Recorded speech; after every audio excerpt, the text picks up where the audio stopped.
In this video, we will see how to remove and reassemble an adjustable nozzle using a wrench. To carry out this repair, you will need a wrench for adjustable nozzles. Wear protective gloves.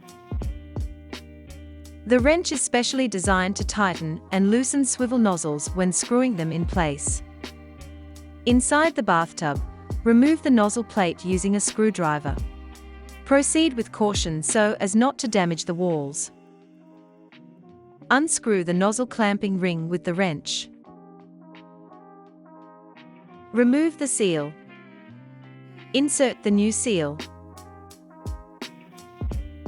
Screw the clamping ring to secure the nozzle components on both sides of the wall.